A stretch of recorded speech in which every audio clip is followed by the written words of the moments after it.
Pois bem, abra sua Bíblia, e você que nos acompanha em casa também, abra sua Bíblia em Daniel capítulo 8, é o tema que agora vamos estudar. Em Daniel capítulo 2, nós temos o rei Nabucodonosor e uma estátua com a cabeça de ouro, peitos e braços de prata, quadril de bronze e pernas de ferro. Essa estátua representava os 4 impérios mundiais, respectivamente, Babilônia, Medopérsia, Grécia e Roma. No capítulo 7, nós aprendemos sobre 4 animais. O leão representando Babilônia, o urso representando a Medopérsia, o leopardo representando a Grécia e um animal terrível e espantoso representando Roma. Nós descobrimos que há um paralelo muito íntimo entre o capítulo 2 e o capítulo 7.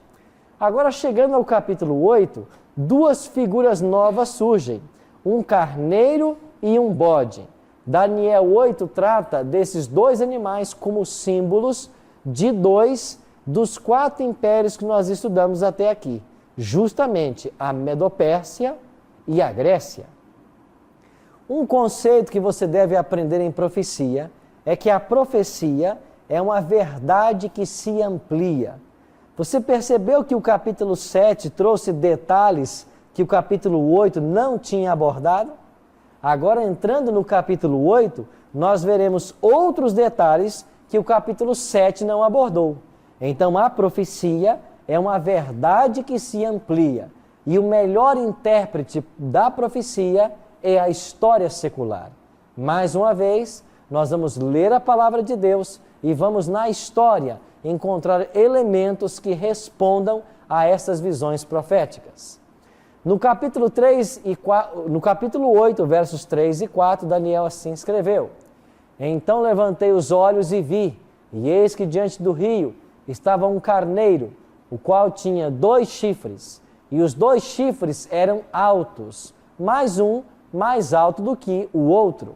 E o mais alto subiu por último. Deixa eu dar uma paradinha aqui. Este carneiro é símbolo de que império que eu acabei de falar para vocês? Medopérsia. Estão lembrados no capítulo 7 que animal representava a Medopérsia? O urso. E lembram que nós aprendemos aqui de que esse urso levantou-se de um lado mais alto que o outro? E eu falei para vocês de que esse levantar simbolizava Ciro e Dario, e que Ciro finalmente se distinguiu mais do que Dario. O mesmo acontece agora com o carneiro. Percebe que esse carneiro tinha 2 chifres, mas um foi mais alto e o mais alto subiu por último. É novamente uma referência a Ciro, que teve mais proeminência do que Dario na liderança do império. Continuando. Vi que o carneiro dava marradas para o ocidente, para o norte e para o sul, e nenhum dos animais lhe podia resistir, nem havia quem pudesse livrar-se do seu poder. Ele, porém, fazia segundo a sua vontade e assim se engrandecia. Ou seja, o império medo-persa tomou conta do mundo. Ele fazia o que ele bem entendia. Continuando a visão, Daniel descreve no verso 5 agora. Estando eu observando, eis que um bode vinha do ocidente sobre toda a terra, mas sem tocar o chão. Este bode tinha um chifre notável entre os olhos. Quem é esse chifre notável entre os olhos? Quem o bode representa? Se o carneiro representa a Medopérsia, o bode só pode representar a Grécia. Mas esse chifre notável entre os olhos representa alguém de destaque na Grécia. Quem é o nome de destaque do Império Greco-Macedônio? Alexandre o Grande. Então esse chifre notável fala de Alexandre. E esse bode que veio voando sem tocar o chão está falando da velocidade com que Alexandre conquistaria o mundo. E quando vimos numa outra semana sobre a biografia de Alexandre, nós descobrimos que em cerca de 13 anos ele se tornou rei e conseguiu conquistar o mundo inteiro. Um bode que está tão veloz que nem o chão toca. Percebe que os elementos vão se ampliando na profecia? Agora o que disse Daniel? Dirigiu-se ao carneiro, o bode, dirigiu-se ao carneiro que tinha os 2 chifres, o qual eu tinha visto diante do rio, e correu contra ele com todo o seu furioso poder. Aqui está claramente ensinado o ataque que a Grécia fez à Medopérsia. E eu já expliquei para vocês de que aconteceram 3 combates principais, até que finalmente a Grécia vencesse a Medopérsia. Daniel disse: vi-o chegar perto do carneiro, e enfurecido contra ele o feriu, e lhe quebrou os 2 chifres. Quais 2 chifres? Os medos e os persas. Quebrou os 2 chifres, pois não havia força no carneiro para lhe resistir. E o bode o lançou por terra, e o pisou aos pés, e não houve quem pudesse livrar o carneiro do poder dele. Ou seja, a Grécia vencendo a Medopérsia. Agora o bode, que representa a Grécia, se engrandeceu sobremaneira, e na sua força quebrou-se-lhe o grande chifre, e em seu lugar saíram 4 chifres notáveis para os 4 ventos dos céus. Olha o que Daniel está dizendo. Quando esse bode estava no apogeu da sua força, quebrou-se-lhe o grande chifre. Quando o Império Greco-Macedônio estava dominando o mundo e tudo caminhava bem, aos 33 anos, o seu líder Alexandre morre. O chifre notável foi quebrado. E no lugar desse chifre, nasceram 4 chifres. Você está percebendo que a profecia é uma verdade que se amplia? Os 4 generais de Alexandre, os 4 chifres. De um dos chifres saiu um chifre pequeno e se tornou muito forte para o sul, para o oriente e para a terra gloriosa. Cresceu até atingir o exército dos céus, e alguns do exército das estrelas lançou por terra e os pisou. Sim, engrandeceu-se até o príncipe do exército. Dele tirou o sacrifício diário, e o lugar do seu santuário foi deitado abaixo.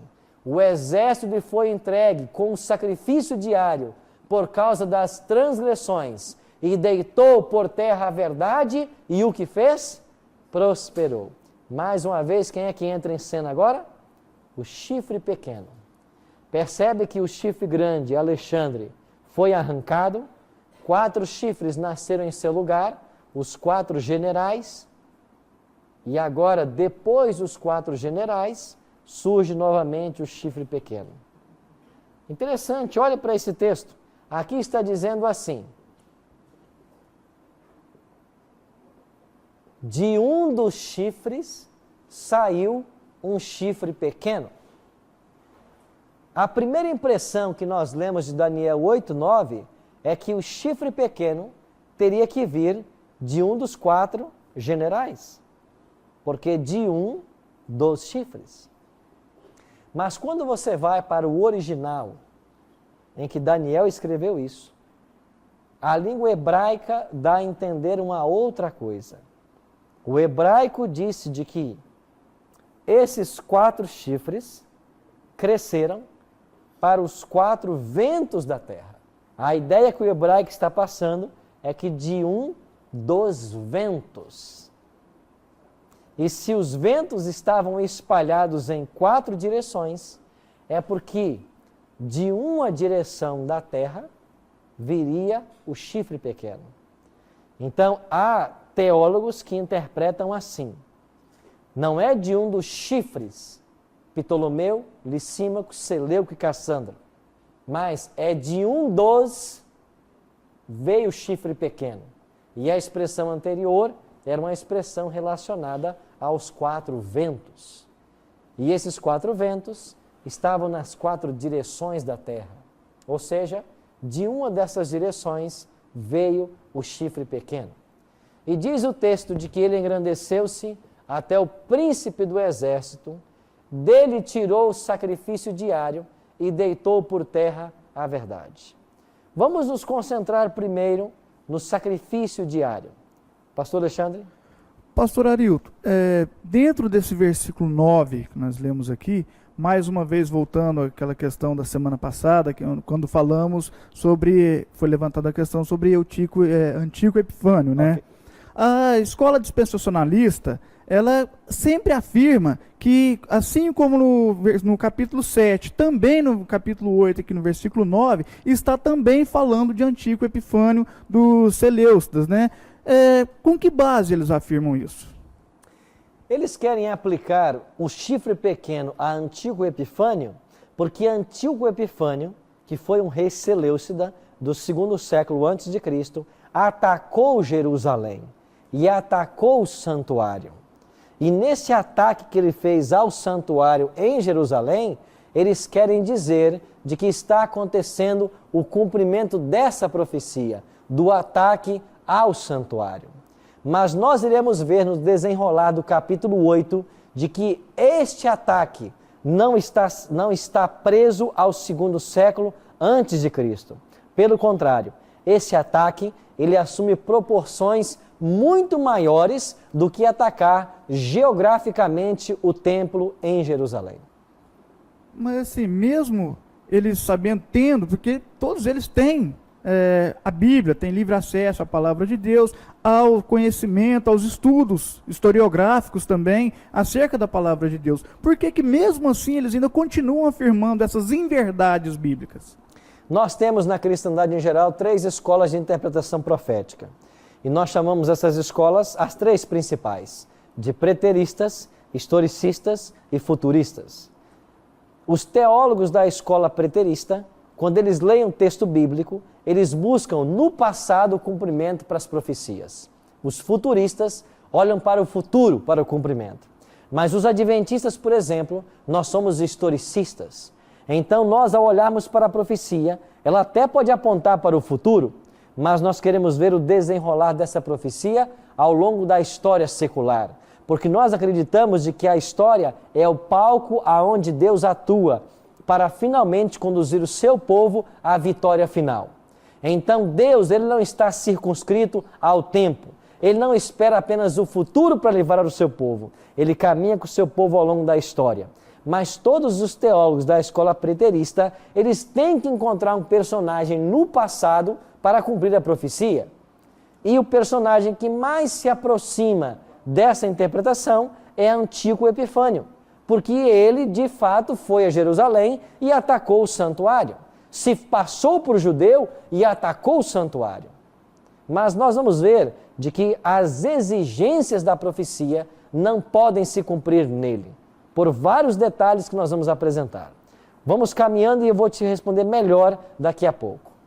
Pois bem, vamos voltar nossos olhos agora para o santuário. Daniel, depois de contemplar esses 2 animais, ele ficou confuso.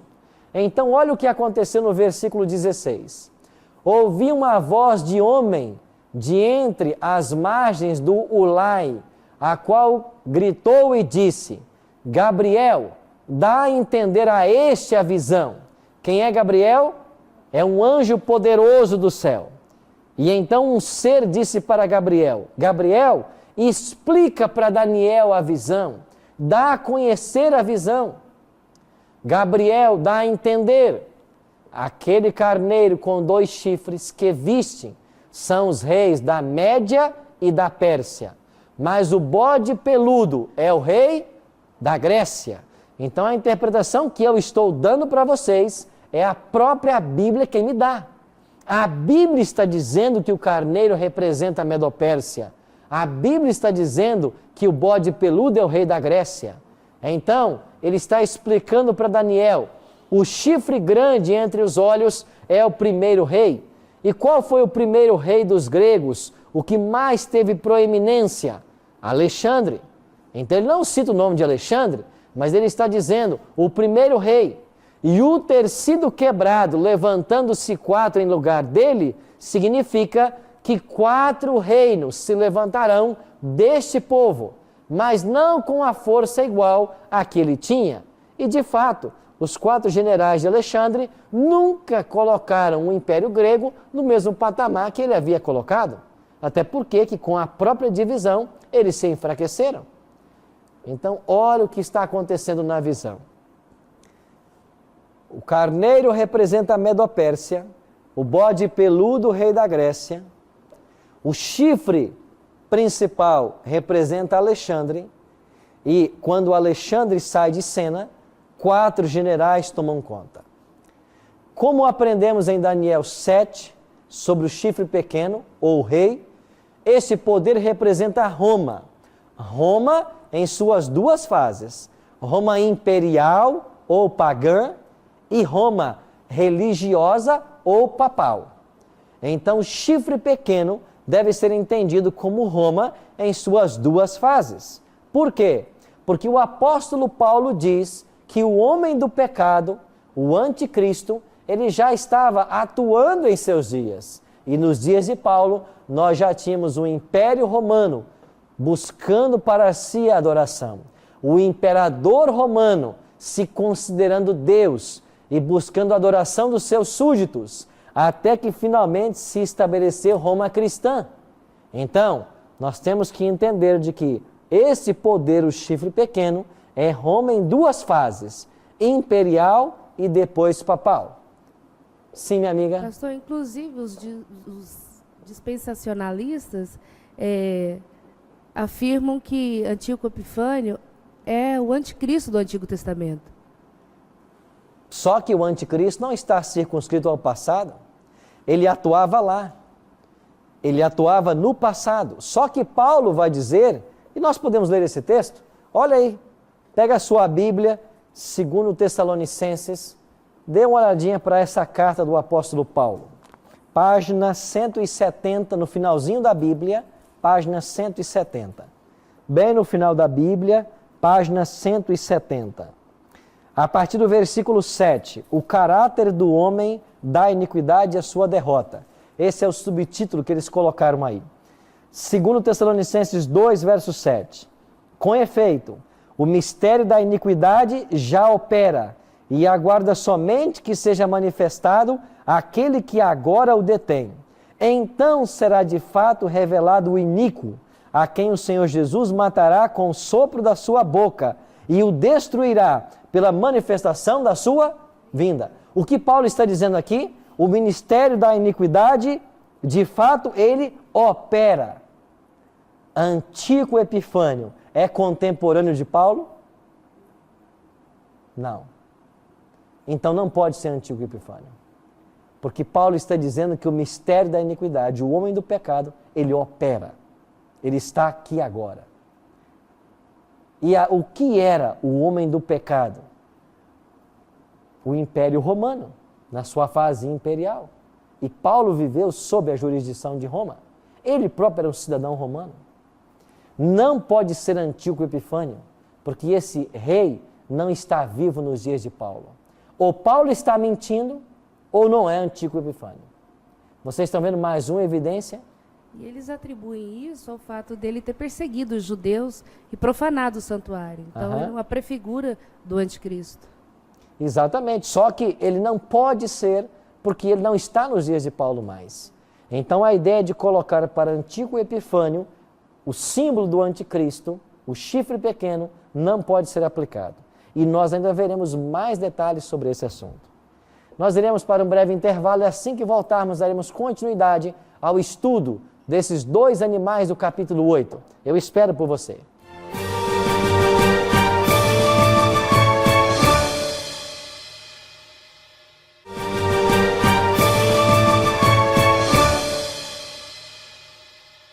Ok, amigos, estamos de volta hoje estudando Daniel capítulo 8. Vimos no primeiro bloco que esses 2 animais, um carneiro e um bode peludo, são símbolos da Medopérsia e da Grécia. Foi dito na profecia de que quando o chifre notável fosse arrancado do bode, 4 chifres nasceriam em seu lugar. E que após esses 4 chifres surgiria um chifre pequeno. E esse chifre pequeno, na profecia, ele tomaria algumas atitudes. Olha o que disse Daniel que ele faria. Ele cresceria até atingir o exército dos céus. Ele lançaria por terra as estrelas e as pisaria. Ele tiraria do príncipe do exército o sacrifício diário. e o lugar do seu santuário seria deitado abaixo, e ele deitaria por terra a verdade, e o que ele fizesse iria prosperar. Nós já identificamos na semana passada o chifre pequeno como sendo Roma em suas duas fases, Roma imperial e Roma papal. Vimos também toda a ação do papado na Idade Média contra a verdade da palavra de Deus. Mas agora nós vamos nos deter de uma forma mais especial na questão do santuário, do sacrifício diário e da verdade que era pregada. Nós temos que voltar agora ao Antigo Testamento para entendermos o santuário. Abra sua Bíblia aí em Êxodo, capítulo 25, versículo 8. Olha o que diz a palavra de Deus. Êxodo, capítulo 25, verso 8, na página 58. Logo no início da Bíblia. Você que está em casa nos assistindo, eu não sei a paginação da sua Bíblia, mas o segundo livro da Bíblia, capítulo 25, verso 8, assim Deus orientou Moisés.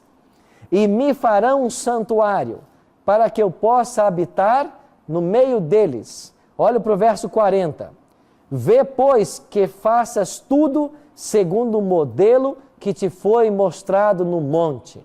Então Moisés construiu uma tenda no deserto por orientação divina. E essa tenda móvel era chamada de tabernáculo, santuário. Era a casa da habitação de Deus.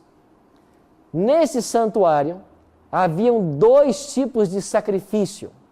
Nós vamos entender melhor agora esses sacrifícios. Vamos começar com o Êxodo, no próximo capítulo 29, verso 38. Êxodo 29, 38. Isto é o que oferecerás sobre o altar: 2 cordeiros de 1 ano, cada dia continuamente. Lê também o 39. 1 cordeiro oferecerás pela manhã e o outro ao pôr do sol. O primeiro sacrifício que foi pedido no santuário foi de 2 cordeiros. Este era chamado serviço diário. Por que serviço diário? Porque todos os dias, aqui no altar de holocausto, deveria ser morto os cordeiros e a carne queimada sobre o altar de holocausto. Todos os dias, de manhã e à tarde, deveriam morrer 2 cordeiros.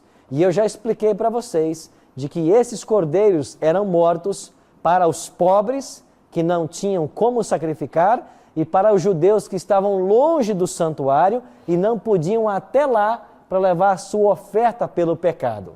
Porque naquele tempo, quando alguém pecava, tinha que levar um animal até o santuário. Mas quem estava distante, como Daniel, não podia fazer isso. Então, esses 2 cordeiros que morriam eram chamados de sacrifícios diários.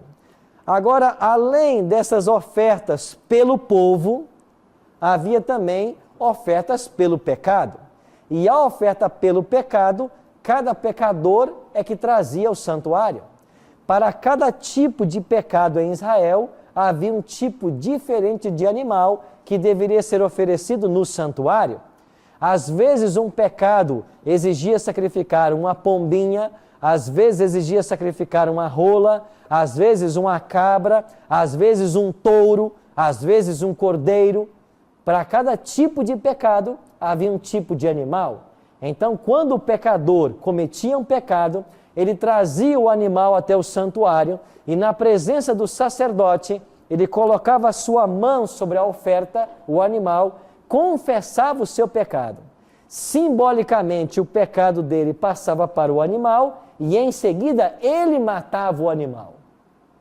Todas as vezes que um pecador fazia isso, e quando ele via o animal contorcendo-se às dores da morte, ele tinha que entender de que esse animal estava morrendo por causa do erro dele. E esse animal estava apontando para o Messias, o Filho de Deus, que um dia viria à terra morrer por causa do seu pecado. Isto era o Evangelho para as pessoas do Antigo Testamento. Era assim que elas entendiam o Evangelho. Eu peco, alguém tem que morrer, mas o animal que morre no meu lugar aponta para o Filho de Deus, o Messias, que um dia virá morrer e salvar dos meus pecados. Isto era o serviço diário.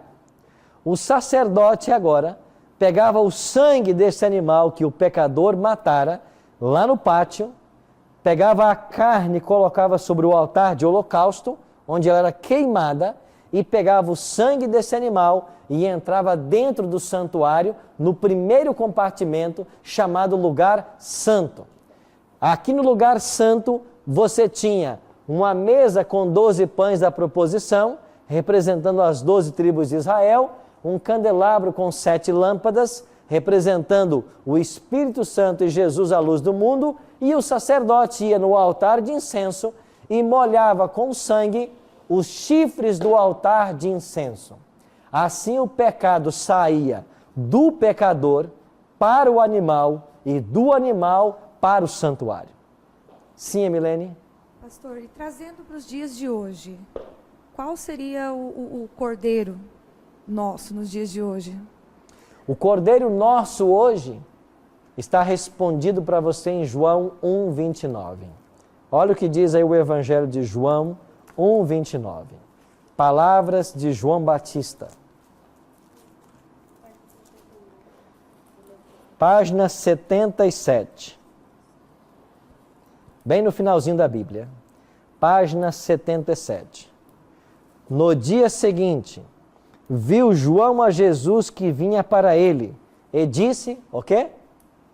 Eis o Cordeiro de Deus que tira o pecado do mundo.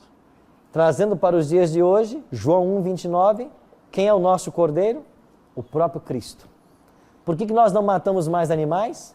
Porque Cristo se entregou na cruz. Então, pastor, e para completar, né, a minha questão, hoje, nos dias de hoje, nós vemos muitas religiões, igrejas, que o cordeiro que é citado na Bíblia, no Antigo Testamento, trazendo para os dias de hoje, eles pregam que seria o que é mais valioso para o ser humano hoje? Seria o dinheiro. Então, no caso, o sacrifício através de uma oferta em dinheiro seria como se fosse o cordeiro no passado. Eu queria saber se isso nos dias de hoje é verdade ou não é. Como se tem sentido isso. Não tem sentido por uma coisa. O povo de Israel já dava o seu dízimo e também já dava a sua oferta. Além de levar o animal para o sacrifício pelos pecados, eles separavam a 10ª parte da sua colheita ou do seu gado que nascia para devolver como dízimo. E também davam suas ofertas. Então, eles tinham o dízimo, tinham as ofertas, e esse tipo de animal era uma oferta apenas pelo pecado, não prefigurada nada de financeiro. A questão financeira era coberta pelo dízimo que eles devolviam e pela oferta que eles devolviam. Se eu disser assim, eles devolviam o dízimo e eu também devo devolver, eu estou correto. Mas dizer, eles sacrificavam um animal e eu devo levar hoje dinheiro. Não, eu não posso levar dinheiro para obter perdão de pecados, porque o perdão do meu pecado não está condicionado a nada que eu leve até Deus, a não ser um coração contrito. Então, um coração contrito é a exigência do céu para que eu obtenha o perdão dos pecados. E é claro, coração contrito é fé no Cristo verdadeiro como Cordeiro de Deus. Temos uma outra pergunta aqui, Leonardo. Pastor, nós sabemos que para perdão do pecado, nessa época, era necessário o animal ser sacrificado. Certo. E se porventura esse sacrifício não viesse acompanhado de arrependimento, mesmo assim haveria o perdão? Não. O perdão estava condicionado à oferta e à crença de que essa oferta representava o Filho de Deus. De fato, por haver falta de fé, muitos judeus caíram apenas no cerimonialismo. E eles faziam um ritual que deixou de ter valor, porque era destituído de verdadeiro arrependimento. E nós podemos fazer uma alusão para os dias de hoje, tomando o próprio sacrifício do Senhor Jesus. Claro. Né? Porque alguns estão buscando o perdão, mas sem a contrição de alma, sem o verdadeiro arrependimento, que só o Espírito Santo pode operar. Certo? Pois bem, uma vez contaminado o santuário, ele precisava ser purificado. E uma vez por ano, o santuário era purificado. Havia um dia exato marcado. Era o 10º dia do 7º mês do calendário judaico. Todo 10º dia do 7º mês a cada ano, o santuário passava por um processo de purificação. Como que era essa purificação? Durante os outros dias do ano, quem trabalhava no santuário eram os sacerdotes. Mas no dia da expiação, entrava em cena o sumo sacerdote. E só havia um sumo sacerdote em Israel. Era uma função vitalícia. Quando este morria, outro vinha para o seu lugar. Grave o que eu estou dizendo para vocês.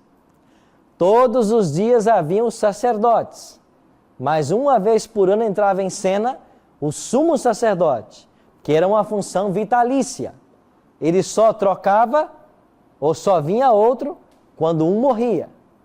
Agora ele vinha até o santuário num dia marcado, 10º dia do 7º mês. O 7º mês dos judeus era chamado de Tishri. Então, no mês de Tishri, ele vinha até o santuário. Para quê?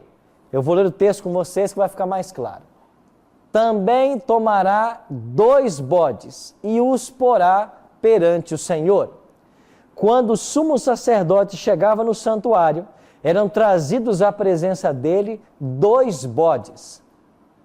E o que ele fazia com esses bodes agora? Arão lançará sortes sobre os 2 bodes, um pelo Senhor e outro por Azazel. Então apresentarás o bode sobre o qual cairá sorte pelo Senhor e o oferecerá como oferta pelo pecado.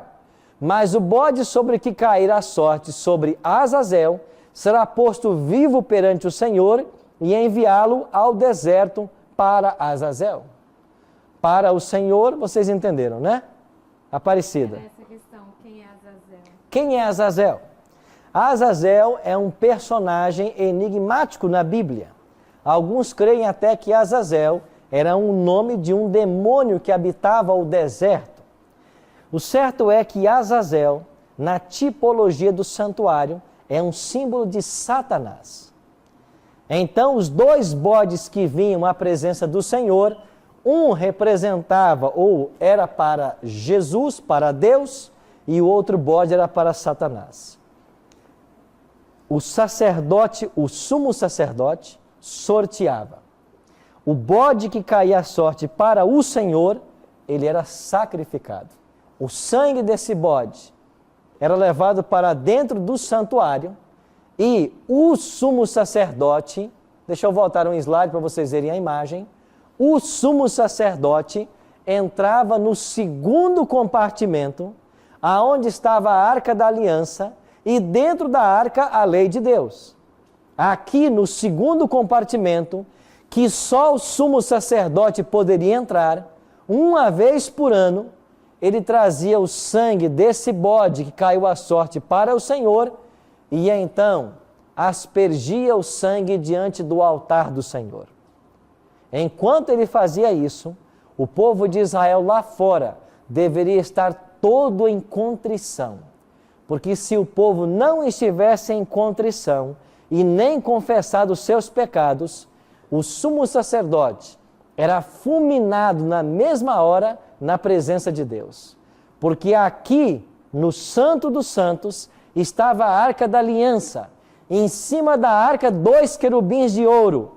E a glória que manifestava-se entre os querubins era a glória da presença de Deus, chamada de Shekinah.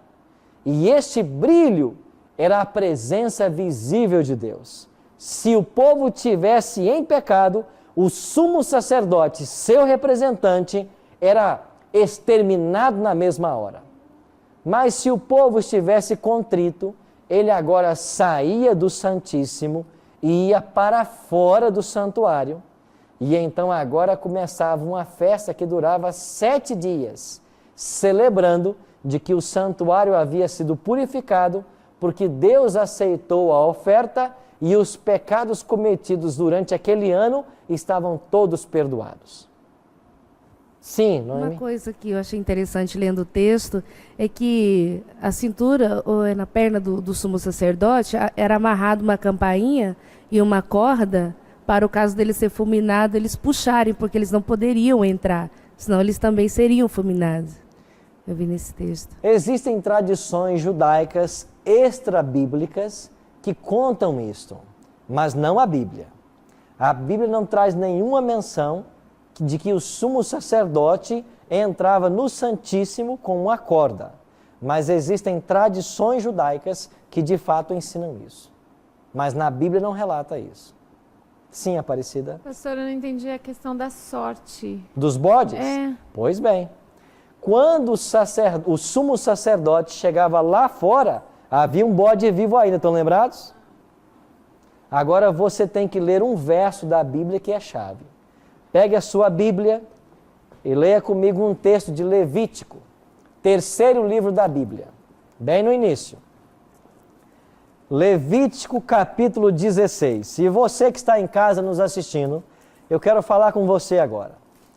Muitas pessoas dizem assim: os adventistas do sétimo dia acreditam que Satanás faz parte do processo de expiação, porque existe um bode que representa Azazel, e na visão deles Azazel é um símbolo de Satanás. Será que nós cremos assim? Olhe para o que a Bíblia diz. Levítico capítulo 16, verso 20. Leia comigo. Havendo, pois, acabado de fazer expiação pelo santuário, pela tenda da congregação e pelo altar, então fará chegar o quê? Quando é que o bode entrava em cena? Terminada a expiação, porque a expiação só aconteceu com a morte de um bode. E sem derramamento de sangue, não há o quê? Remissão de pecados. Esse bode representava quem? Cristo, que pelo seu sangue selou a aliança eterna e trouxe chance de salvação para todos nós. Terminada a expiação, a Bíblia está dizendo: traga o bode vivo. Esse bode vivo, o sacerdote colocava a mão sobre a cabeça dele. E os pecados acumulados no santuário ao longo do ano inteiro haviam sido purificados pelo sangue de Cristo. Mas em última instância, quem é o originador do pecado? Satanás. Então agora esse bode recebe esses pecados e é levado por alguém para o deserto. E lá no deserto, ele morre. Esse bode participou da expiação? Não, porque a Bíblia está dizendo que o bode vivo só poderia ser trazido à presença do sumo sacerdote havendo terminado a expiação. Então, qual é a parte desse bode? Ele simplesmente recebe sobre ele os pecados que ele mesmo originou. Este bode é um símbolo de Satanás, que finalmente será levado para o deserto. E Apocalipse capítulo 20 diz que o deserto de Satanás será 1000 anos aprisionado, porque um anjo vai descer do céu com uma grande corrente e vai aprisionar Satanás por 1000 anos. Aqui está o simbolismo do deserto. E depois dos 1000 anos, Satanás será solto e destruído, assim como o bode morria no deserto. Então aprenda uma coisa. A igreja adventista não ensina de que Satanás tem parte no processo expiatório, porque o bode vivo só era levado à presença do sumo sacerdote, havendo terminado a expiação. Nós todos temos direito à salvação pelo sangue de Cristo. Agora Satanás vai levar sobre ele os pecados que ele mesmo ocasionou e os pecados dos ímpios também, que não aceitaram a Cristo como Salvador. E por isso, eles recebem a punição pelos próprios pecados. Porque quando você aceita a Cristo como Salvador, os seus pecados são lançados sobre ele. E estes ele já pagou na cruz. Mas se você não aceita a Cristo como Salvador, quem é que vai carregar os teus pecados? Você mesmo. E o próprio Satanás que levou você ao pecado. E um dia, o pecado terá que ser destruído. E você, se não abandonar os pecados, se não aceitar a Cristo, será destruído junto com Satanás. Esse sistema sacrificial esteve em funcionamento durante todo o Antigo Testamento, até que Cristo veio para cumprir o que os animais prefiguravam. E nós lemos João 1:29, quando João Batista declara de que ele é o Cordeiro de Deus. E quando você vai para as cenas do Calvário, quando Cristo morre na cruz, aquele véu que separava o Santo do Santíssimo, o que acontece com o véu agora? Ele se rasga de alto a baixo. Por quê?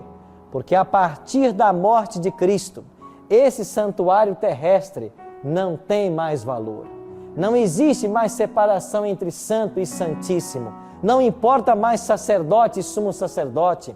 O ofício levítico terminou na cruz. Cristo cravou na cruz a lei de maldição que era contra nós. Não é a lei moral, não é a lei dos 10 mandamentos, não é o sábado, essa está em vigência. O que Jesus cravou na cruz foi a lei de ordenanças, a lei que fazia você levar um animal até o santuário. Não precisa mais, o cordeiro foi morto. Agora vamos voltar ao anticristo, ao chifre pequeno. Hoje o chifre pequeno promove uma falsificação do santuário. Você entende de que no sistema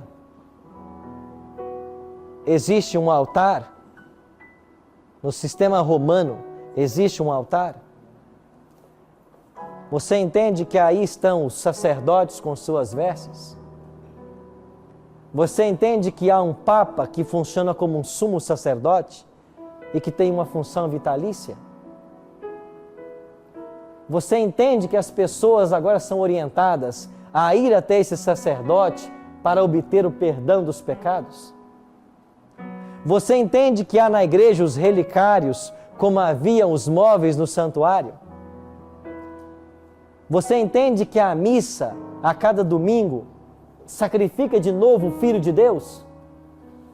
Porque a missa é isso, é o Filho de Deus sendo sacrificado. Mas a palavra ensina que Ele morreu uma vez por todas. Ele não tem que morrer todo dia. Ele morreu uma vez para sempre. Você entende que o sistema sacerdotal acabou, não existe mais desde a cruz? Você entende que eu não tenho mais que me dirigir a sacerdote para buscar perdão por meus pecados?